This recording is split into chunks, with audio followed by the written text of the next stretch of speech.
wabarakatuh. Kembali lagi di Benteng hari ini ya. Seperti yang kalian tahu, Benteng hari ini terbit setiap hari. Nah, hari ini edisi Selasa 12 Oktober 2021. Untuk berita utama hari ini mengenai 4 motor dinas masih dikuasai mantan pejabat yang merupakan aset pemerintah Kabupaten Bengkulu Tengah, hingga saat ini diduga masih dikuasai atau belum dikembalikan oleh mantan pejabat Benteng. Di antaranya Tornas jenis Yamaha Vixion yang masih dikuasai oleh JA, ada juga Honda GL masih dikuasai IS, serta 2 unit Kawasaki LX 150cc masih dikuasai oleh HA. Kajari Benteng Triwidodo SHMH melalui Kasidatun Berta Kamelia SHMH mengatakan sebagai tindak lanjut Memorandum of Understanding atau MOU dengan Badan Keuangan Daerah lalu, pihaknya telah menerima surat kuasa khusus atau SKK dalam membantu peningkatan pendapatan asli daerah atau PAD. Nah, salah satunya dengan penertiban aset. Diketahui khusus kendaraan dinas telah didapati sebanyak 8 SKK, kemudian 4 SKK tuntas dan telah dilakukan pengembalian oleh mantan pejabat yang bersangkutan. Berta menuturkan pihaknya akan melakukan pemanggilan terhadap ketiga orang bersangkutan dengan harapan aset tersebut dapat dikembalikan segera. Sementara Kepala BKD Benteng Weldo Kurnianto SEMM melalui Kabid Aset Henry Bella Esos ini mengatakan dalam mewujudkan penertiban aset, pihaknya beberapa waktu lalu telah bekerja sama dengan Kejari Benteng, sehingga diharapkan aset yang masih dikuasai mantan pejabat atau masih berstatus ASN di luar Benteng bisa dikembalikan ke pemerintah Kabupaten Bengkulu Tengah. Berita selanjutnya dari Karangtinggi, yaitu ada proses penyidikan kasus dugaan pelanggaran hukum pada kegiatan rencana detail tata ruang atau RDTR 2013-2014 oleh Kejaksaan Negeri Kabupaten Bengkulu Tengah terus bergulir.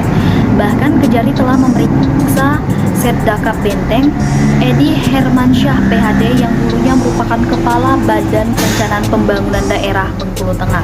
Kajari Benteng Triwidodo SHMH melalui Kasih Intel Septedi Endrawijaya SHMH membenarkan jika telah melakukan pemanggilan Edi Hermansyah yang saat ini menjabat Sekda sebagai sekretaris untuk dimintai keterangan. Adapun pertanyaan yang dilontarkan mencapai 20 butir seputar kegiatan RDTR. Septedi menuturkan sejauh ini telah melakukan pemeriksaan sebanyak 5 orang saksi, kemudian kedepannya akan melakukan pemanggilan saksi lain yang belum sempat hadir pada pemanggilan minggu lalu.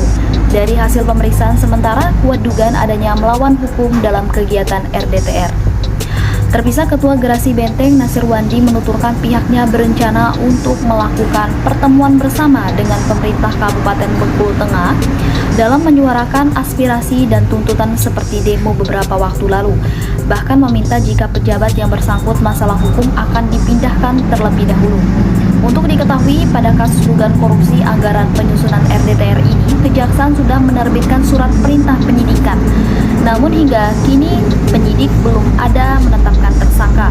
Sekedar mengulas, anggaran kegiatan RDTR ini memakan anggaran yang mencapai 647 juta rupiah. Anggaran 647 juta tersebut terdiri dari anggaran yang berasal dari APBD Benteng tahun anggaran 2013 senilai 317 juta rupiah dan di tahun anggaran 2014 senilai 330 juta rupiah. Dari halaman utama kita ke halaman edukasi mengenai gerbong mutasi di lingkup Dinas Pendidikan dan Kebudayaan Provinsi Bengkulu bergerak.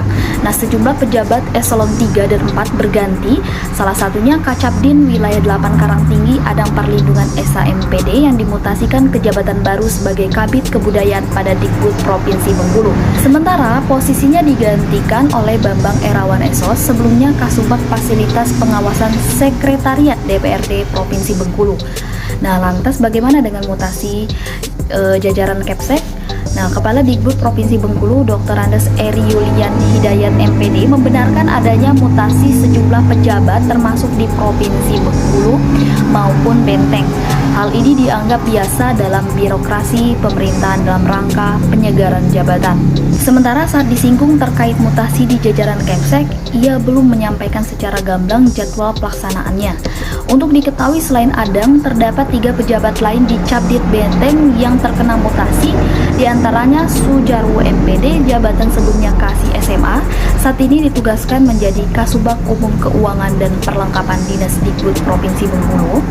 Kemudian Dery Pratama Saputra SSTP, jabatan sebelumnya Kasih SMK, saat ini ditugaskan menjadi Kasubag Tata Usaha Capdit Benteng.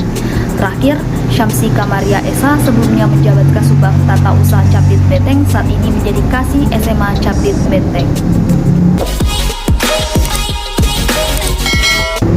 Dari edukasi kita ke halaman liputan 11 RBT. Hari ini PKK Kecamatan Pagarjati akan dibina. Yang mana kita ketahui hari ini tim penggerak pemberdayaan kesejahteraan keluarga atau TPPKK Kecamatan Pagarjati akan mengikuti pembinaan terkait 10 program pokok PKK. Kabid Pemberdayaan Kelembagaan Desa Dinas Pemberdayaan Masyarakat Desa atau PMD Kabupaten Bengkulu Tengah, Desi Arisandi SPD Emling mengatakan salah satu tujuan pembinaan ini yaitu untuk membenahi administrasi agar menuju tertib administrasi. Pembinaan PKK tersebut secara berkelanjutan akan dilakukan di 10 kecamatan lainnya. Desi mengatakan pembinaan 10 program pokok PKK ini diharapkan bisa mempertegas implementasi program yang diterapkan dalam masyarakat. Adapun 10 program yang dimaksud diantaranya penghayatan dan pengalaman Pancasila, gotong royong, pangan, sandang, perumahan, dan tata laksana rumah tangga. Nah, pendidikan dan keterampilan, kesehatan, pengembangan kehidupan berkooperasi, kelestarian lingkungan hidup, dan perencanaan kesehatan. Itulah tadi beberapa informasi maupun berita yang dibacakan hari ini, edisi Selasa 12 Oktober 2021. Seperti biasa, jadi ini menyarankan kalian untuk berlangganan koran dengan cara menghubungi karyawan yang bertugas atau datang langsung ke kantor harian Rakyat Benteng. Tidak hanya itu saja, kalian juga bisa mengakses website resmi kami di rakyatbenteng.com. Jangan lupa juga untuk follow semua media sosial kami dari Facebook, Twitter maupun Instagram, dan aktifkan notifikasinya agar setiap video yang kami upload kalian orang pertama yang menontonnya. Saya Jendini dan kru yang bertugas mengucapkan terima kasih dan wassalamualaikum warahmatullahi wabarakatuh. Baca korannya, tonton channelnya RBT milik kita bersama.